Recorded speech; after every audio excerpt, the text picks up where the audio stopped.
안녕하세요. 본격 한국 남자 배구 유튜브 비타임 V 13번째 에피소드 시작하겠습니다. 자, 오늘부터는요 가급적이면은 한 경기에 하나씩 짧게 끊어서 에피소드를 진행을 할까 합니다. 일단은 뭐 전 경기를 이렇게 할 수 있겠다고 말씀은 못 드리겠지만은 최대한 모든 경기를 다 리뷰를 하려고 준비 중에 있고요. 일단은 제가 여건이 닿는 대로 최대한 끊어서 가도록 하겠습니다. 나중에 제가 조금 바빠지거나 어려운 일이 좀 생기면은 좀 여러 경기를 묶어서 리뷰를 할 수도 있겠어요. 그런데 일단은 제가 되는 대로 최대한 한번 해보도록 하겠습니다. 자, 첫 경기 장충에서 열렸던 개막전 경기였습니다. 대한항공 전보스와 우리카드 경기가 열렸죠. 지난 10월 며칠이었죠? 요일로 까먹었네. 10월 17일. 예. 이 경기 먼저 스코어부터 결과를 보시죠. 3대2로 대한항공이 승리를 했어요. 자, 승리를 했는데 1, 2세트를 먼저 큰 무리 없이 손쉽게 잡은 상태에서 3, 4세트를 연속으로 내줬습니다. 그리고 5세트를 물론 또 쉽게 잡아내기는 했어요. 그렇지만 이 과정이 좋지가 못했죠. 우승 노리는 팀치고는 정말 범하지 말았어야 할 그런 모습을 범했습니다. 자, 그런 거에 대해서 한번 자세히 말씀을 드리도록 하겠습니다. 자, 먼저 1, 2세트 우리카드가 보여준 그 4인 리시브를 대한항공 전보스가 아주 잘 공략을 했어요. 첫 서브부터 이게 나와요. 한 선수가 제일 처음 1번 자리에서 서브를 넣었는데 그 라이트 쪽에 나경복과 알렉스 페이라 선수가 같이 모여 있었거든요. 그쪽에. 거기다가 딱 서브를 넣으니까 알렉스 선수 대신에 나경복이 받습니다. 이거는 레프트 선수 대신에 라이트가 리시브를 받는 거잖아요. 굉장히 좀 의아한 장면이었어요. 그런데 시즌 전에 이미 신영철 감독이 4인 리시브를 하겠다고 공언을 한 상태였죠. 그 상태에서 알렉스와 라이트 나경복이 붙어 있으니까 거기다가 서브를 넣어서 공략을 하는데 이거를 나경복이 대신 받아주고 바로 공격을 하잖아요. 그래서 첫 공격부터 안테나를 때리는 뭐 그런 뭐 역효과가 났죠. 그리고 이게 나중에 현대캐피탈과의 경기에도 그대로 드러나요. 그래서 이거는 좀 다른 팀들도 눈여겨봐야 할 그런 장면이에요. 전력 분석을 제대로 하고 있다면은 다른 팀들도 어떻게든 서브를 나경복과 알렉스에게 집중을 해서 이 둘을 한쪽은 봉인하는 그런 방향으로 그런 식으로 서브로 공략하는 게 반드시 필요합니다. 자, 1세트는요 이게 일단 핵심이었어요. 4인 리시브를 제대로 공략을 했고 우리카드는 4인 리시브를 준비를 했지만 사실상 왜 준비했는지 모를 정도로 좀 애매했어요.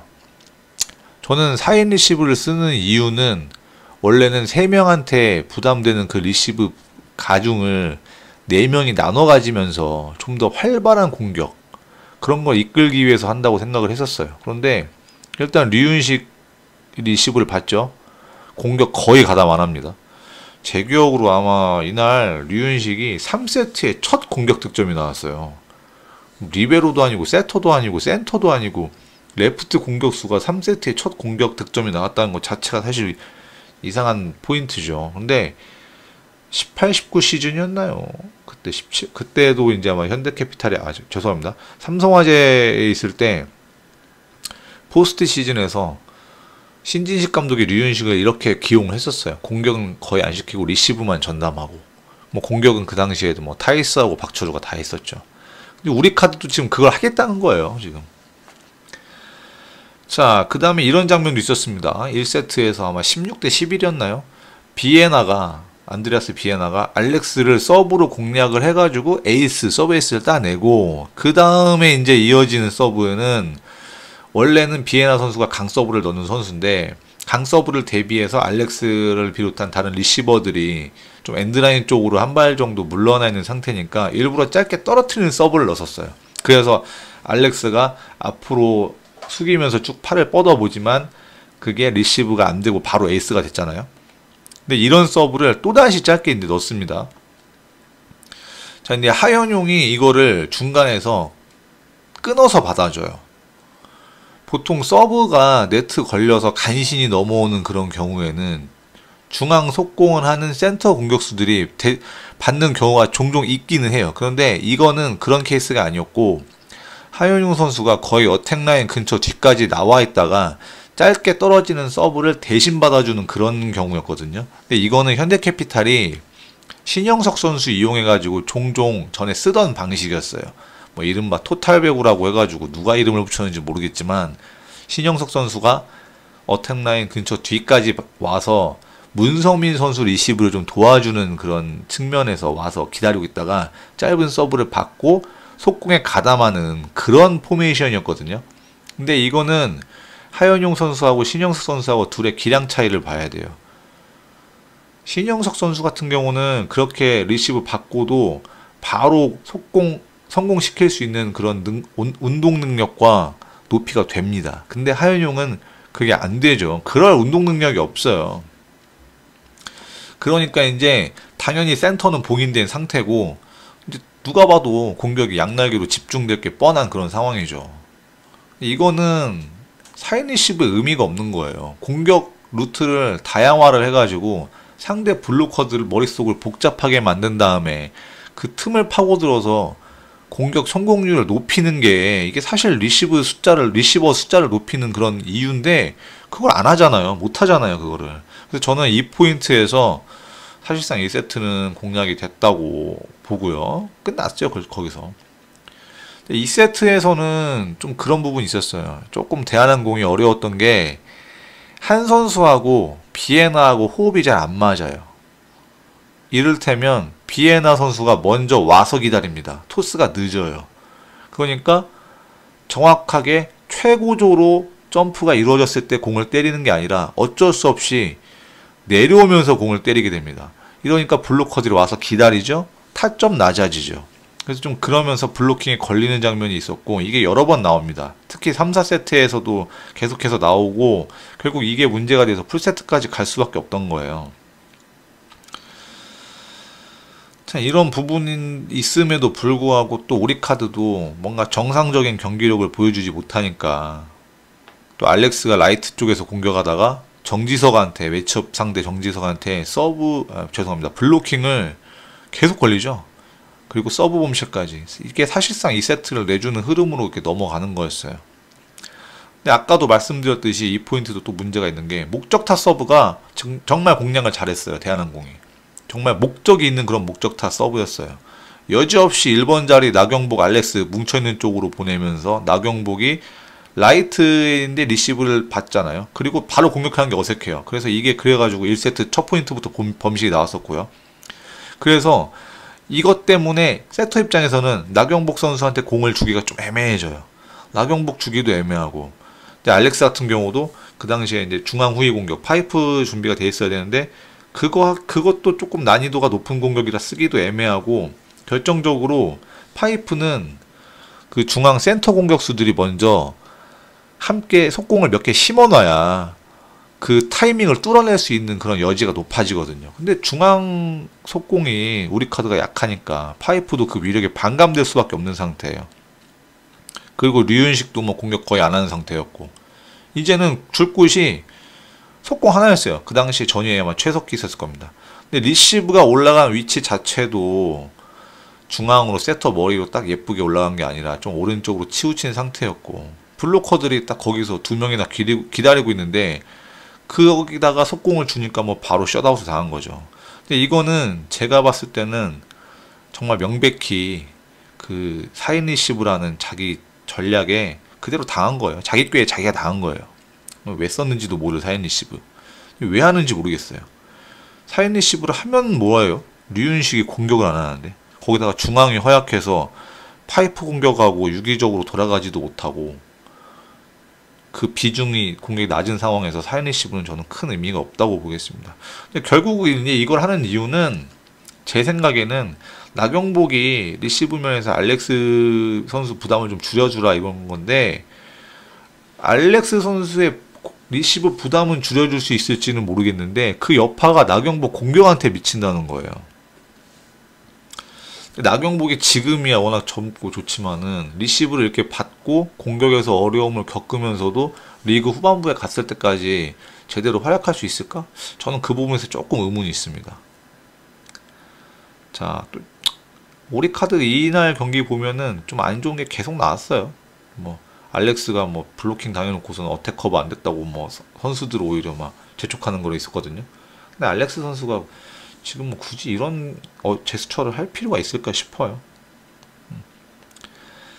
3세트에서는 이제 이호건 선수가 나왔어요. 하승우 대신에 이호건이 나왔는데 제가 봤을 때는 양날개로 올라가는 토스는 이호건이 좀 더 나은 것 같아요. 하승우는 중앙을 가지고 원래는 좀 풀어나가는 그런 운영을 해야 돼요.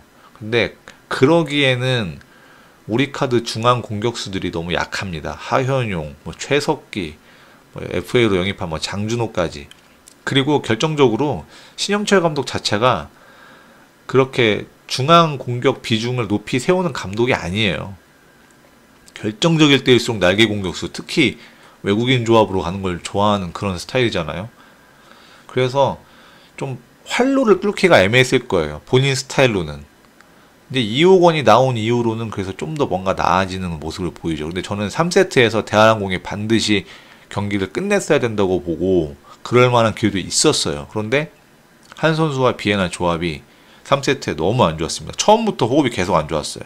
비에나가 계속 먼저 와서 기다려요. 근데 이거는 왜 그런지는 모르겠는데 일단 비에나가 이제 의심되는 거는 비에나가 그 비시즌 기간에 스페인 국가대표 다녀오면서 좀 그쪽 템포에 맞추느라고 한 선수와의 그런 그 호흡이 좀 어그러진 것 같아요. 그런 부분이 조금 의심스럽고요. 뭐 이 와중에 뭐 캐스터라는 사람은 뭐 비에나가 뭐 2018, 2019 시즌 뭐 챔피언 결정전에 뭐 대단한 활약을 했다는 하는데 말도 안 되는 소리예요. 이때 대한항공 외국인 선수가 가스파린이에요. 비에나는 지난 시즌부터 왔고요. 좀 캐스터가 너무 몰라. 최천식 해설 같은 경우도 마찬가지였어요. 근데 이 사람이 저는 1세트부터 진지휘 선수에 대한 얘기하는 걸 좀 계속 눈여겨서 좀 귀 기울여서 들었거든요. 그런데 예전에 원래 진지휘 선수가 처음에 특별계약 신청했을 때 제일 앞장서서 반대하는 사람이 최천식 지금 이나대 감독이에요. 뭐 반대한 이유 중에도 뭐 이유가 뭐 아무나 뭐 귀화 신청하는 거 추천해줄 수 없다는 게 이유였고요. 당시 대한배구협회 경기력 향상 위원장인가 그랬을 겁니다. 그 직책이.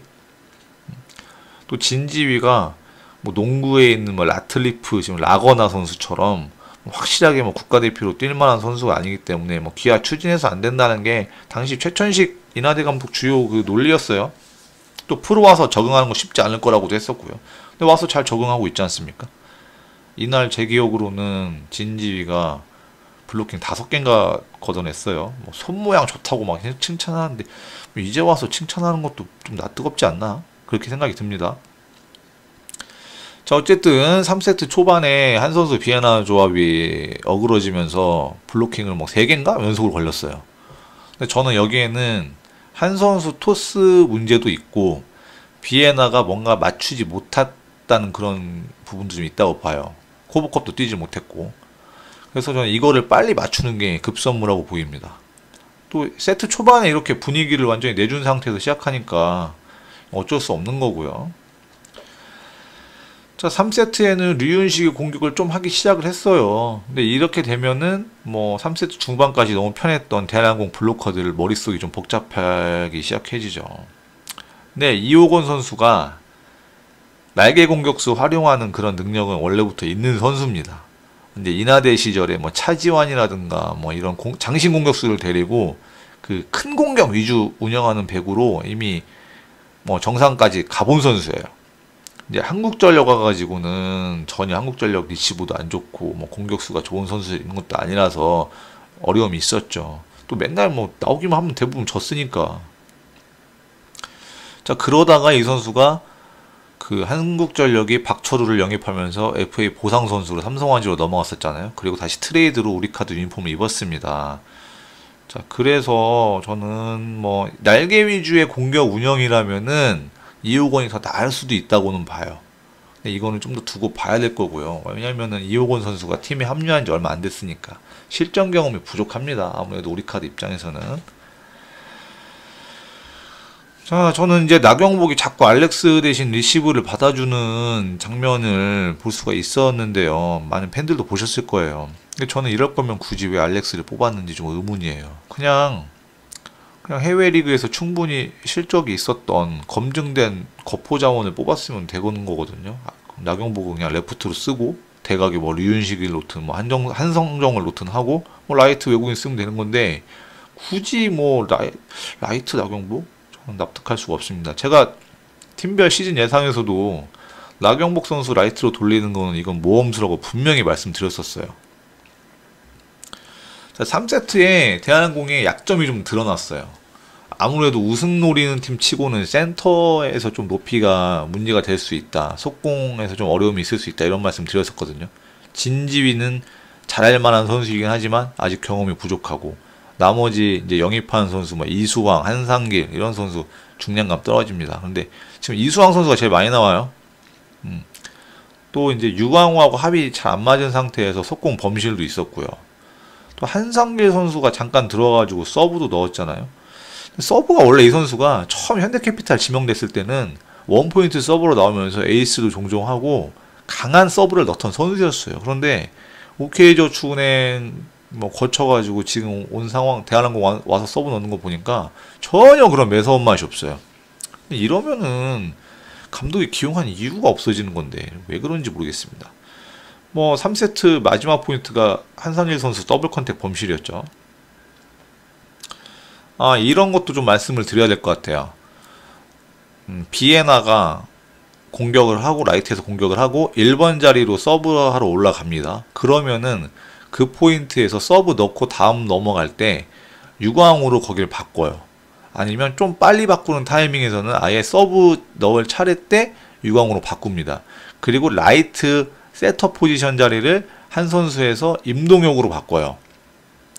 이거는 배구 로테이션상 라이트하고 세터가 둘이 대각으로 맞물려 돌아가다 보니까 가능한 두 명 교체 방식인데 이거는 이제 다시 유광우 선수가 전위로 나오고 임동혁이 1번 자리로 올라갔을 때 3포인트 왔다 갔다 하면서 올라갔을 때 다시 임동혁을 한 선수로 전위로 온 유광우를 라이트 비에나로 바꾸는 이런 포지션이에요.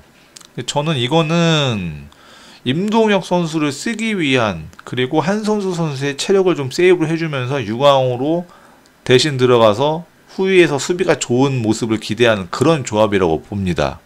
뭐 좋아요. 작전 자체는 좋아요. 그런데 임동혁이 공격을 레프트에서 먼저 시작하게 돼요. 라이트 선수가 레프트에서 공격하는 게 사실 이게 쉬운 게 아니거든요. 그리고 이게 좋지 않은 장면이 또 나왔습니다. 마침 이 경기에서. 그리고 유광호 선수가 제 생각에는 한창 때에 비해서 몸집이 좀 부럽던 걸로 보여요. 그러니까 움직임이 느립니다. 그래서 저는 이렇게 교체 카드 2장 그리고 왔다 갔다 하면서 4장을 쓰면은 사실상 원포인트 서버나 원포인트 블로커 넣기에 교체 카드가 부족한 상황이 벌어질 거거든요. 그래서 굳이 이렇게 해야 되나 좀 싶어요. 어떤 게 좀 더 득과 실을 따져봤을 때 더 도움이 될지는 좀 계산을 좀 해봐야 될 것 같아요. 4세트에서도 이런 모습이 좀 많이 보였는데 여기서 좀 눈여겨봐서 볼만한 거는 알렉스가 선수가 정말 잘했습니다. 공격을 9번인가 시도를 해가지고 7개를 그냥 꽂아 넣었어요. 굉장히 잘했죠. 진짜 알렉스 때문에 4세트를 이기고 경기를 풀세트까지 끌고 가서 있었습니다. 그런데 신영철 감독 그 경기 후 인터뷰에서는 후반으로 갈수록 알렉스가 뭐 못해서 그 부분이 아쉬웠다 이렇게 얘기를 하더라고요. 근데 제가 봤을 때는 후반으로 갈수록 알렉스가 잘했어요. 근데 물론 5세트에서는 알렉스가 잘 못한 부분이 있기는 있습니다. 근데 이거는 왜냐면은 일단 알렉스 선수가 부상에서 완전히 회복을 못했다고 하죠. 그런데 상대팀 서브가 알렉스 쪽으로 집중이 됩니다. 알렉스가 리시브를 받고 바로 공격에 가담하고 이런 게 굉장히 힘들어요. 굉장히 이게 선수한테 그 레프트 공격수들한테 이게 가장 체력을 빨리 소진하는 그런 패턴이거든요. 근데 이게 안 그래도 부담스러운 그런 패턴인데 이거를 부상해서 아직 100% 복귀가 안 된 선수한테 시켰다는 거, 이게 저는 좀 문제라고 보고요. 이렇게 리시브를 받을 수밖에 없던 상황으로 몰고 간 대한항공이 사실 잘한 거죠. 이게 이런 예가 언제 또 있었냐면요. 2년 전 시즌에 그 오케이저축은행의 요스바니 에르난데스 선수. 이 선수가 초반에 되게 잘했습니다. 그런데 현대캐피탈이 요스바니한테 서브를 집중을 해가지고 이 선수 힘을 빼는 작전으로 끌고 갔고, 결국 이게 먹혔고 다른 팀들도 다 따라하기 시작했고 하면서 요스바니가 한 4라운드 넘어서면서부터 힘을 제대로 못 썼죠. 그러니까 파해법이 있어요 이게. 근데 반드시 서브를 잘 넣어야 된다는 것이고, 이게 대한항공이 오늘 경기를 이길 수 있었던 포인트다, 이렇게 말씀드릴 수 있습니다. 자, 다시 한번 정리할게요. 알렉스가 레프트 쪽에 치우쳐 있을 때 한 선수가 목적타 그쪽으로 넣습니다. 이 경우에도 5세트의 이런 장면이 기억이 나는데요. 류윤식이 웬만하면 대신 받아주려고 거의 막 알렉스 옆에 붙어 있었어요. 근데 짧게 떨어지다 보니까 어쩔 수 없이 알렉스가 가서 받아야 돼요. 그리고 세터가 레프트 전위 퀵오픈으로 알렉스 공격을 시키는데 이게 부담스럽다는 거예요. 리시브 받고 세터 토스해준 거 다시 달려가서 공격하고. 이게 1세트 초반에 연달아서 알렉스가 블로킹 2개인가 걸리면서 뭐 시작부터 분위기가 확 넘어가죠. 근데 이게 알렉스 잘못이라고 하기에는 좀 너무한 거죠. 사실은 이런 시스템을 짜는 감독의 작전 운영 그리고 세터 잘못이죠. 근데 제 생각에는 하승우나 뭐 이호건도 마찬가지지만 다 시키는 대로 세팅할 거예요. 이런 경험이 부족한 선수들은, 게다가 감독이 경험이 그렇게 많은 감독을 모시고 있는데 독자적인 운영 못합니다. 자, 작전 타임 이제 불렀죠. 그 다음 공격은요, 저는 우리 카드만 그때 TV 장면에 나왔지만 대한항공이 무슨 얘기를 하고 있었을지 그게 저는 더 궁금했어요. 왜냐하면 이런 얘기 했을 걸로 같아요. 100% 제 추측이에요. 자, 알렉스 2개 막았지, 다음 거 절대 알렉스 못 준다, 무조건 나경복 막어. 중간에 센터 공격 살짝 견제했다가 토스 뜨는 거 보고 나경복 쫓아가서 나경복 막자, 이런 식으로 갔을 거예요. 자, 왜냐면 알렉스가 2개가 이미 막혔으니까 겁나서 못 주죠. 중앙 쓰기에는 우리 카드 중앙이 너무 약합니다. 그러니까 나경복한테 올라갈 거예요. 그리고 바로 나경복 선수가 때린 공이 코트 밖으로 나가죠. 그 다음 게 또 갔는데 블로킹 걸리고. 나경복 선수가 1, 2, 3, 4, 5세트 풀세트까지 라이트에서 계속 안 좋았는데 알렉스 때문에 라이트로 돌리는 바람에 공격을 자기가 익숙하지 않은 위치에서 많이 할 수밖에 없는 상황이었고, 또 어려울 때, 이렇게 나경복 선수가 어려울 때 중앙으로 돌파를 해서 블로커를 분산을 시켜줬어야 되는데 그게 안 된 거였죠. 그러니까 뭐 리시브가 흔들리고 뭐 토스가 아쉬웠고 뭐 이런 게 아니에요. 결국은 이 팀의 시스템, 운영 문제예요. 뭐 그 이후로 사실 뭐 경기 뭐 볼 것도 없었습니다. 자, 기록을 좀 잠깐 보여드리자면요. 나경복 선수 공격 종합에서 뭐 42% 정도 성공률 나왔거든요. 근데 이게 그냥 보면은 42%지만은 공격 차단되면서 블로킹에 걸려서 점수 내준 거 13개, 그리고 범실, 코트 밖으로 나가면서 아웃된 거 5개. 이거 합치고 계속 효율 계산해보면요, 공격 효율 10%밖에 안 나와요. 득점 실점 마진이 6점인 거예요. 24득점 공격 득점 했는데 18개를 내줬어요. 알렉스도 마찬가지예요. 이날 뭐 점유율은 그럭저럭 이쁘게 빠졌는데 성공률도 뭐 37.5%. 여기다가 18개 코트 공격 성공했는데 9개를 걸렸습니다. 정지석한테 엄청나게 걸렸죠, 나경복은. 그러다 보니까 공격이 제대로 맞물려 들어가지가 못했다는 거. 그리고 하연용 점유율 5.38%, 최석기 4%, 센터 블로커들 합쳐가지고 10%밖에 안 나와요. 양날개에 집중되는 공격 운영, 그리고 그 양날개한테 세팅이 제대로 될 수 없었던 그런 상황, 이런 게 맞물려가지고 우리 카드가 좋은 경기를 할 수가 없었습니다. 반대로 대한항공은 그런 상황을 강제하도록 서브부터 아주 잘 공략했다는 거 칭찬받을 만하고요. 다만 3대0이나 3대1로 경기를 끝내서 승점 3점을 챙겼어야 되는데 그러지 못한 점은 문제가 있다. 이렇게 볼 수가 있겠습니다. 자, 지금까지 개막전 경기에 대한 리뷰였고요. 다음 시간에 2경기 한국전력과 삼성화재 경기로 다시 찾아뵙도록 하겠습니다. 지금까지 비타민 V였습니다. 감사합니다.